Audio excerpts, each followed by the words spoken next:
Good morning guys, my name is Cyber, welcome back, and today, as you can tell, we are looking at Notepad because today we are going to discuss my latest PC build, which it was the most expensive build.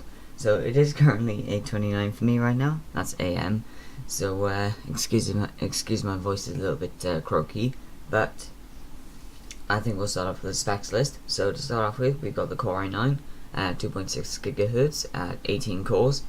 And then we got the cooler, which is the Asus ROG 240 millimeters with RGB, and it's a AIO liquid cooler. The motherboard is an Asus ROG 6 Extreme EATX with an LGA 2066 socket type. The memory is the G.skill Trident Z RGB 32 gigs at DDR4 at 3200 MHz. Our two storage are the Intel 4TB PCI-E SSD and the Samsung 860 Pro 4 terabytes. So we got 8 terabytes worth of system storage right there. The two GPUs we are using are the two brand new RTX 2080 and the 2080 Ti, both of which at 8 GB, and they are MSI. And we are using a two-way SLI bridge. The case is the Phanteks Enthoo Elite EATX, and the PSU is the Cooler Master 1200 watt 80 plus titanium certificated. So, let's talk about it. So, let's start with the CPU cooler. So, the reason why I went with an i9 is because I wanted the most expensive CPU on the market. Now, I know that at this point in time the AMD Threadripper is the most expensive because, well, it is the most powerful. So that would go to, well, explain why. So I'm just making sure that OBS is actually recording the screen. So, I thought, in terms of Intel CPUs, the i9 was going to be the best choice. However, as you saw in the time lapse when I was actually looking for the parts, we were seeing i7s at higher gigahertz. But the problem is with that is that despite the fact that it was higher, the i9 had more cores that we were able to overclock in. So even though the i7 was at say 3.5 gigahertz and the i9 was only at 2.6, with 18 cores, we've got plenty of room to do some overclocking, which means we can probably get over 3.5 gigahertz, which would take the i9 over the i7 anyway. So it would have been a good choice. The cooler, well, who has any choice over coolers? The Mobo, the motherboard. There's no specific reason why I went for the ROG 6 Extreme, aside from the fact that, well, obviously we have to have a compatible socket, which was the LGA 2066. So that was the only real reason why I went for that. In case you haven't noticed, there is a little bit of an incompatibility issue, since the motherboard is an EATX form factor, whereas the case is only an ATX. Now, in case you're wondering what that means, the motherboard is an extended ATX, which means that it's bigger than the ATX form factor. So, given that the case is just a normal form factor ATX, we might just have a little bit of a size problem right there. So moving on to the memory, again, same with the cooler. There was no real big choice in it aside from the make, so I decided to go with G.skill Trident Z RGB. You don't have to go with that.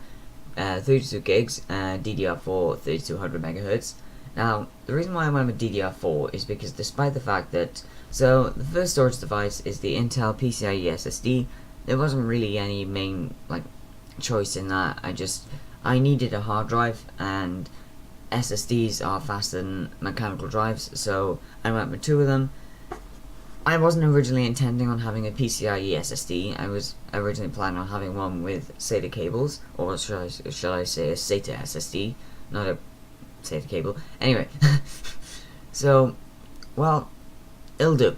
It does exactly what it's meant to, although I'm not sure that the motherboard actually is compatible with more than one PCIe slot.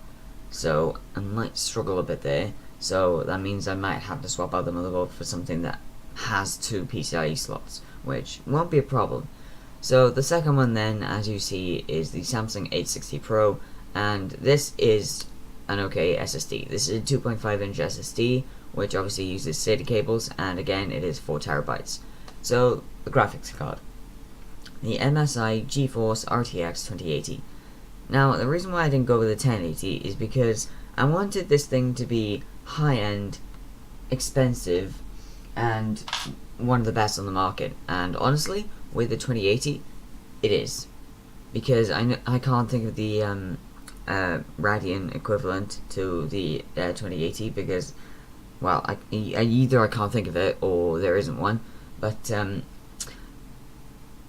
I went with the 2080 because it's the most powerful on the market, and it's just come out, so why not? I mean, it's got 8 gigabytes of VRAM, so why not? And plus, I've got 2 of them, so we can SL leverage. The case wasn't really much of a choice either. I mean, I overlooked it a little bit because, as I mentioned previously, I've messed up because obviously the form factors are incompatible with each other. So I'll either swap out the motherboard, which means I might have to swap out the first storage device and the memory, and perhaps the CPU as well. I'm going to try and keep it all virtually similar when I swap out the motherboard, or to make things easier, I'll just swap out the case so that I don't have to, mess around with swapping out like 3 other components. And the power supply,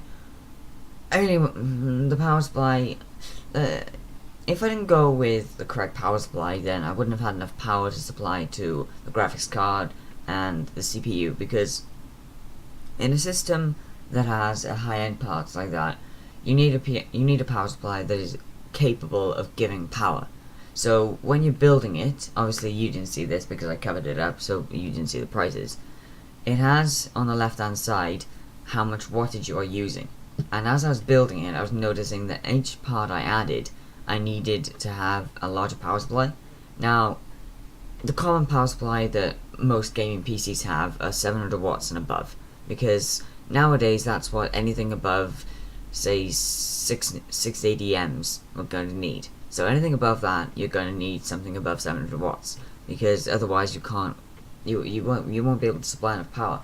Now, my system has a 500 watt power supply in, but that's because I don't need a big power supply. 1200 watts is overkill, but it's over what I need. Always get more power than you need, because, well, if you do need any more speed, then you've got the power to sustain it. And obviously 80 plus titanium certified, that's a very good power supply. So I guess this is the end. I will edit this and I will put images in just to show you what each of these components look like, but unfortunately, guys, that is the end of today's video. I hope you enjoyed it. If you did, leave a like, and if you loved, subscribe to the channel for more content just like this. But anyway, guys, I'll see you in the next video. See ya!